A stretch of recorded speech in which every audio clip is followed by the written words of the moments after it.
I'm Shani, and in the past 7 years, I've been running a boarding facility for dogs in my home. And I want to share my experience with you. I want to tell you what it's like to live with a bunch of dogs, changing dogs all the time. And if you ever thought about opening a place like that on your own, this will give you a pretty good idea for what you're in store for.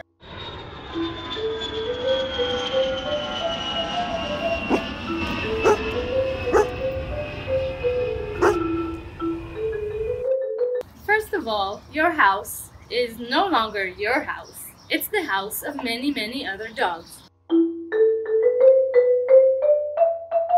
Having a hotel for dogs basically means that you make a living from what you love, from living with dogs, from taking care of dogs, which is kind of amazing and it's kind of the best part of it. It doesn't feel like work, it doesn't feel like a job.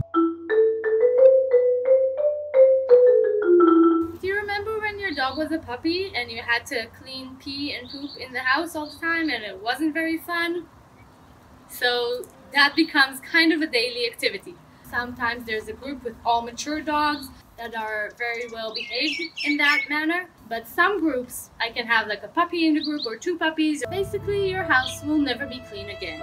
Even after I wash the floors and I clean everything an hour after it's dirty, because I have a sandy backyard, then in the winter it's all muddy and in the summer it's all dusty.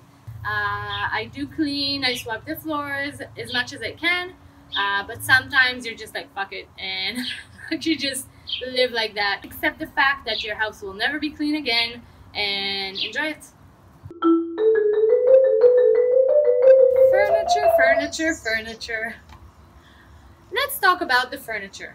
I would always buy secondhand furniture, the cheapest that I could find, so I can let the dogs just get on it or even chew on it. If they do, I don't get upset. If you want to do this, you should make sure there's nothing in the house that is very, very important to you or very, very expensive.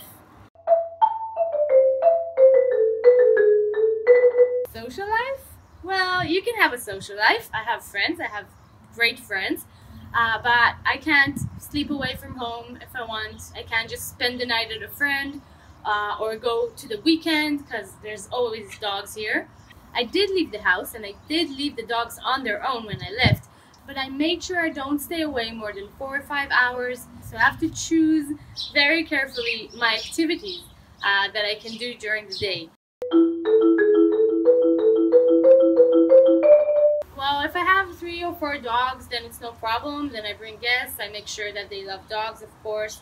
But when there's 10 and 12 dogs, it's really hard to host. Not all people, even dog lovers, like to be jumped on. And when there's a lot of dogs, that can be very overwhelming to people on the outside. So you really need to be considerate of that and make sure that the person understands where he's coming to. If they really love dogs, they will love coming over. So it's pretty hard to find a house with no neighbors.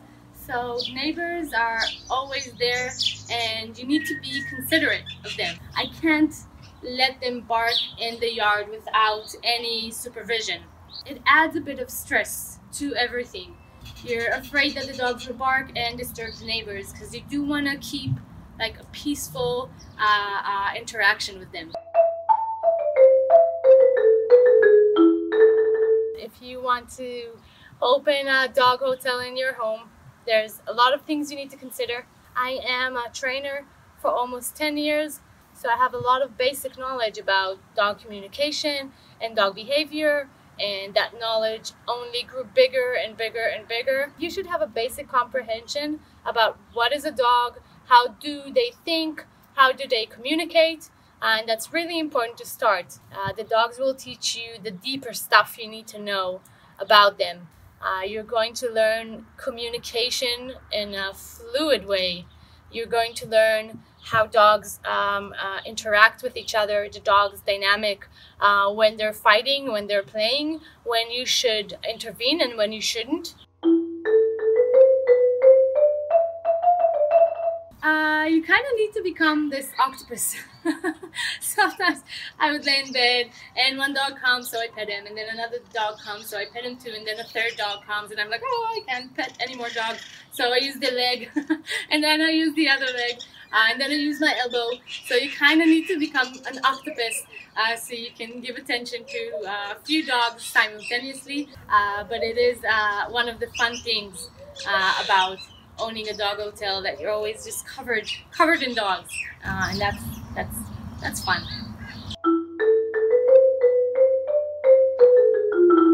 Feeding time is a challenge. The more the dogs, the more the bowls, the more the different kinds of foods. When there's 10, 12, 13, 15 dogs, that takes a while, and you need to kind of logistically put them in separate places, so you utilize everything. Like one dog eats in the bathroom and the other one eats in the office and the other one eats behind the gate, and another one eats in the backyard.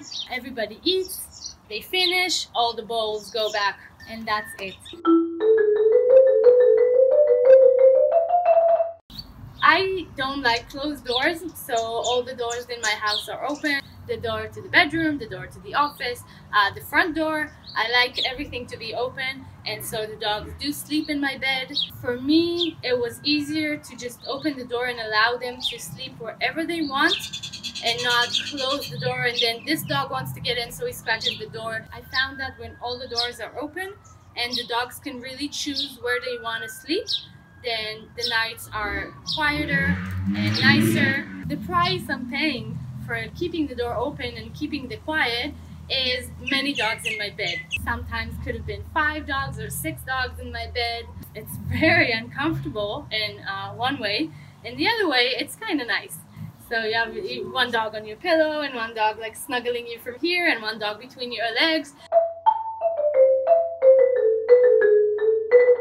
Basically, the quality of life depends on the group of dogs that you have in every given moment. In my hotel, I took up to 10 dogs, and sometimes during the holidays and weekends, it even went past that. Basically, when I had a good group of dogs, that means that it's a group that takes care of each other. They don't bark much in the backyard. They get along. I don't need to get up and separate. But sometimes there will be groups of dogs that one of the dogs is very barky, or one of the dogs is a bit more scared, so he's a little bit more nervous. When there's a good group, I would be more calm and relaxed. And when there's a more difficult group, then I was more nervous. I was more on edge. Having a boarding facility for dogs also means that when there is a global plague, people stop going on vacations and they don't need a hotel for dogs anymore. So sadly, I have to close my hotel. I can't afford to live in this house anymore, and after 7 years, this is the end. All the guests have left. This one is mine. I think basically what I wanted to share with you is just the aspects of running a hotel for dogs, things you should know, things you should think about before making that decision. These are dogs, living creatures. It's a big responsibility, the biggest responsibility. These are dogs that have families, happy families that love them.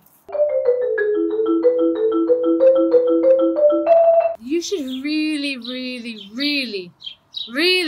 love dogs if you want to do this. I mean, not just a basic dog lover, that a lot of people love dogs, but this is a whole new level of loving dogs.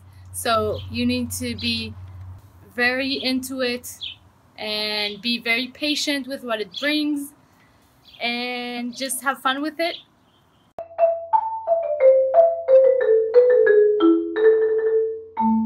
If you are thinking about it, or you are opening one, or you have already a dog hotel, then feel free to ask me questions in the comments. I would love to answer everything. And well, good luck. Good luck to all of us. I'm Shani. You're on Let's Dog About It. And I'll see you next week with a brand new video. Bye.